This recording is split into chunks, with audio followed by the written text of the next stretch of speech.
नमस्कार. आज मी बनवते कलेजी पेटा मसाला, झणझणीत असा मालवणी पद्धतीमध्ये बनवणार आहे. तर चला बघूया. हे बघा, कलेजी पण घेतली आणि पेटा पण घेतला आहे. मी स्वच्छ असं साफ करून घेतलं आहे अगोदरच. आणि मस्त अशी कलेजी पण एकदम लाल लाल अशी आहे, एकदम फ्रेश आहे. आणि पेटा पण असा चांगला आहे, एकदम मस्त. तर आता मी हे दोन्ही म्हटलं तर अर्धा किलो आहे क्वांटिटीमध्ये. तर आता मी वेगवेगळ्या ना असं कापून घेते. खूप जास्त असं बारीक तुकडे करणार नाही, कारण हे असं मोठं एवढं नाही ठेवणार. आणि शिजायला पण थोडासा वेळ लागतो पेठा शिजायला, आणि कलेजी कशी पटकन शिजते एका वाफेवर. तर आता मी हे सगळं दोन दोन वेगवेगळं असं कापून घेते. तर पेठा कापून घेते.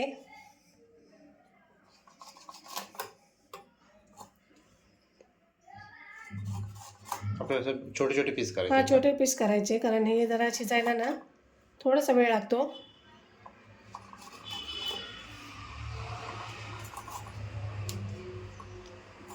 आणि दोन्ही मी असं वेगवेगळे ठेवणार आहे, एकत्र नाही करणार आहे.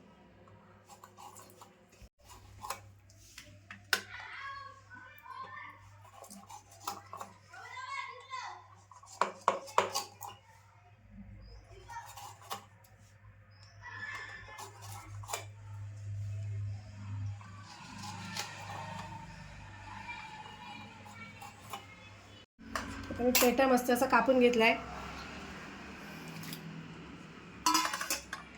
आता कलेजी कट करून घेतो. कलेजी पण अशी मोठी मोठी आहे ना, त्याच्यामुळे थोडी कट करावीच लागणार.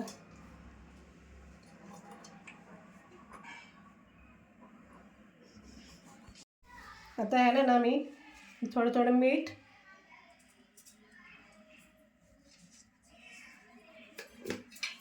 आणि थोडी हळद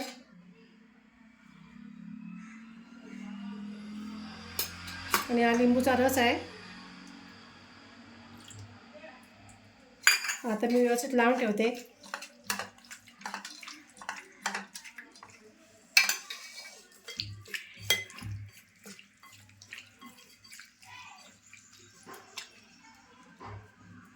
आणि आता मी ना वाटणाची तयारी, थोडंसं नॉर्मल वाटण काढणार आहे. तर आता वाटण काढून घेते. मसाल्यासाठी साहित्य बघा, मी एकदम थोडंसं सुकं खोबरं घेतलं आहे. एकदम मूठभर असेल. हां, एक मूठभर असेल एवढंच आहे. आणि 5-6 लसूण पाकळ्या आहेत. एक मिरची घेतली हिरवी, आणि 1 चमचा धणे घेतलेत, आणि 5-6 लवंग घेतलीत, आणि 10 ते 12 काळी मिरी आहेत, आणि एक दालचिनीचा तुकडा आहे. आता हे सगळं मी असं खरपूस असं भाजून घेणार आहे. पॅन ठेवला आहे.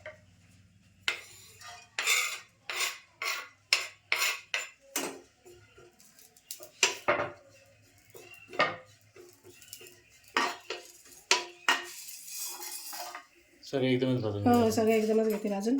खोबरं कसं पटकन भाजतं ना, किसलेलं खोबरं पटकन भाजतं, कापलेलं खोबरं जास्त पटकन भाजत नाही.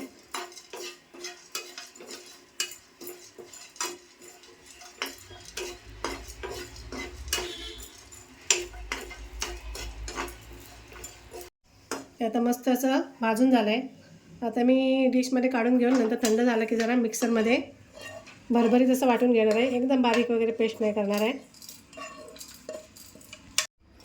आता वाटण मी वाटून घेते. मसाला थंड झाला आहे. आता आपण सगळं आपलं मिक्सरला मिक्स करून घ्यायचं ना. हो हो, मिक्सरला. आणि कोथिंबीर घेतली आहे, ती पण वाटण्यात टाकते. थोडंसं पाणी घालून मी आता मस्त असं वाटून घेते. कढई ठेवली तापत. आता मी तेल टाकते.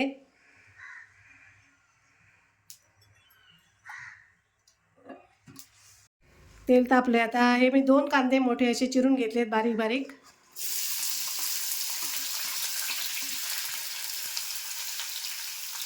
कांदा मस्त असा व्यवस्थित परतून घ्यायचा, म्हणजे मऊ होईपर्यंत. खूप असं काळा वगैरे असं नाही करायचा.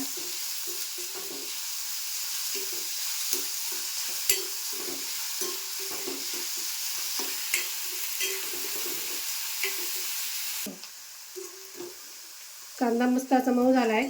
एकदम पण जास्त मऊ नाही झाला आहे, थोडा थोडा नरम झाला आहे असा. आता कढीपत्ता टाकते, आणि एक टोमॅटो कापून घेतला आहे मोठा, तो पण टाकते.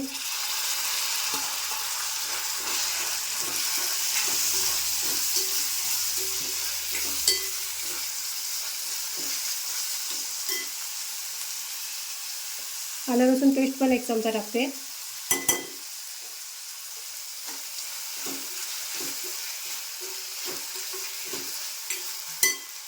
थोडी कोथिंबीर पण टाकते.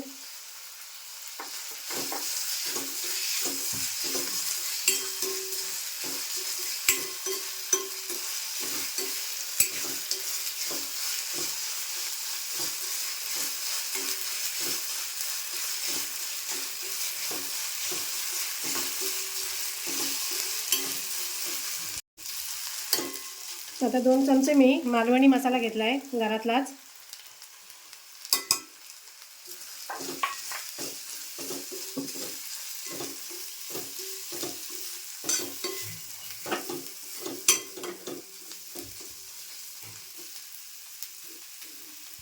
आता मी जी पेस्ट बनवली आहे ना ती पण मी आता टाकते.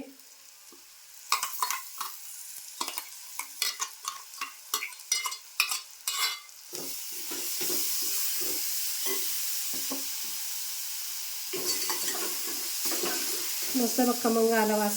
हो हो हो.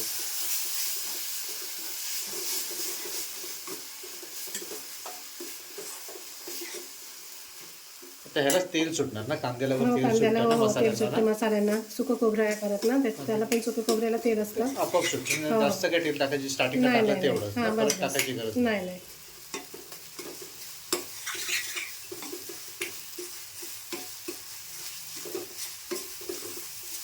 जेवढं शक्य होईल तेवढं ना तेल कमीत कमी याचं वापरायचं. हां, कारण काय बाकीच्या पदार्थांना तेल सुटतात ना. हो हो. एकदम काळा काळा झाला ना मसाला होतो मस्त मस्त काळा झाला आहे. हां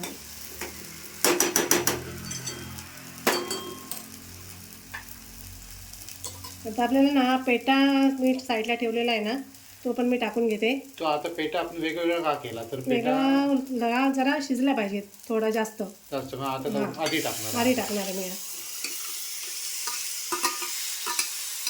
आणि आधी 5 मिनटं जास्त हा शिजून घेणार आहे आणि नंतर मला शेवटी लिव्हर टाकणार आहे.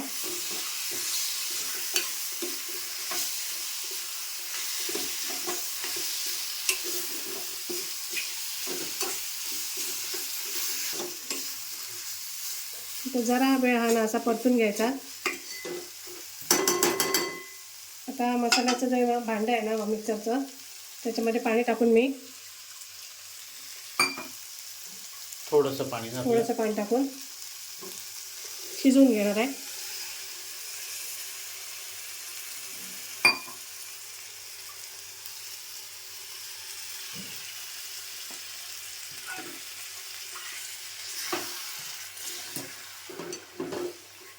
पेटा पटकन शिजत नाही, बघितलं ना, म्हणजे हां थोडा वेळ असा घट्ट राहतो तो, एकदम मऊ असा होत नाही. एकदम पण शिजत नाहीच तो, नाही शिजत. हां असाच राहतो तो, पण जरासा तरी शिजला पाहिजे, थोडा तरी शिजला पाहिजे. हो.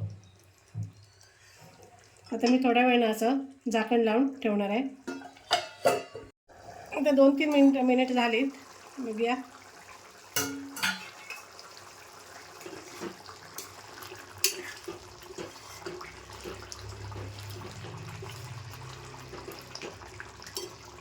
आता मी लिव्हर पण टाकून घेते त्याच्यामध्ये.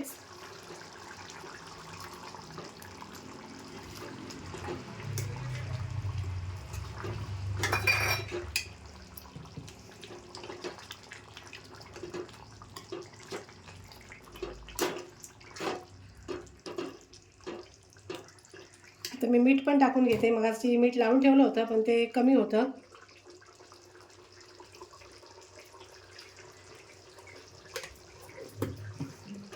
तिखट मीठ कसं आपल्या चवीप्रमाणे टाका.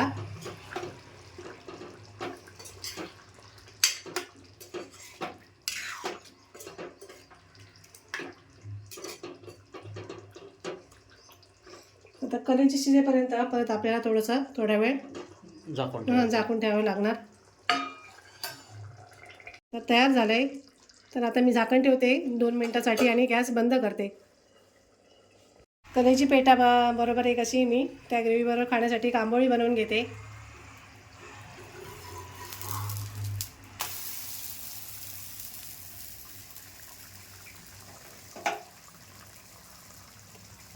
आता गॅस पण बंद केला आहे. लिव्हर मस्त कलेजी पेटा शिजला आहे. असा मालवणी पद्धतीचा पेटा आणि कलेजी तयार आहे. आणि तुम्ही कशाबरोबर खाऊ शकता, भाकरीबरोबर, भाताबरोबर किंवा चपातीबरोबर. माझ्याकडे आंबोळीचं पीठ तयार होतं म्हणून मी आंबोळी बनवली. तर अशा पद्धतीने तुम्ही सुद्धा एकदा नक्की करून बघा. आणि व्हिडिओ आवडल्यास लाईक करा, कमेंट करा, शेअर करा आणि आमच्या चॅनलला सबस्क्राईब करा. धन्यवाद. धन्यवाद.